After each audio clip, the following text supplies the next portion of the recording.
Freddie, I gotta ask, I mean, it must be a super important movie to you, considering that, you and your wife met on the set of the first movie, and it's such a defining, iconic series. Did it take a lot of convincing to get you to come back for this one, to come back for a sequel so many years later? I definitely understand the motive behind the question because you would think yes. But Jen and I were already friends before the Oh, movie cool. started. So there's this is a biased opinion, but it's my opinion. She came and she said, "Hey, let me pitch you this idea.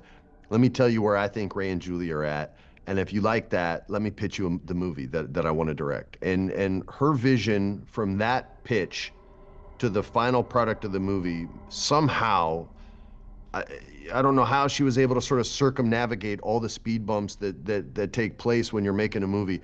It still remained true. And that first conversation we had is still the movie that she made. And I was so excited just off the idea. I said yes to her before the script was even written.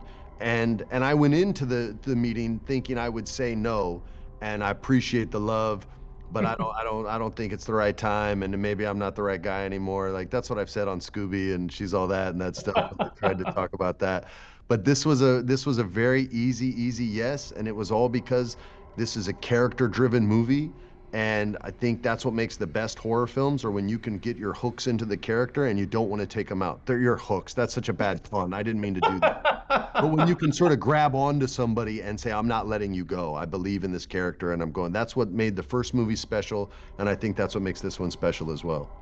Well, Jennifer, that raises an interesting question too, because the movie is both a sequel but then also its own thing. How do you I feel like there's a balance that has to be maintained when you make a movie like this. Like it could be very easy to go totally one way or totally the other. And I was wondering if you could talk a little bit about that mix because you pull it off quite deftly, I thought. Like really, Thank you really so well. much. Yeah. Yeah, I mean, I think weirdly it's like it's kind of working from both sides towards the middle. So it's Hmm. working on the young story and having that feel like it works and it works as its own story. And then looking at Julie and Ray and weaving them into that story in a way where both stories can't exist without the other. And I think sometimes in these reboots or these requels or whatever, you kind of have OG characters and young characters, but they could both kind of coexist without the other if you wanted to. It could be just this movie or just that movie.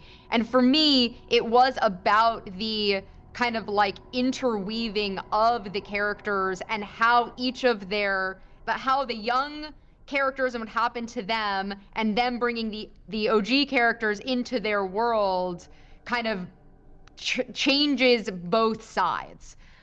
So yeah, I think for me it was about looking at both kind of separately, bringing them together, and then making sure that it built upon each other in a way where neither could exist without the other. Thank you for clicking on our video, everybody. If you like what you saw here, please make sure you like the video and subscribe and share with your friends who like this sort of content. JoBlo was created by movie fans for movie fans, and we appreciate your support.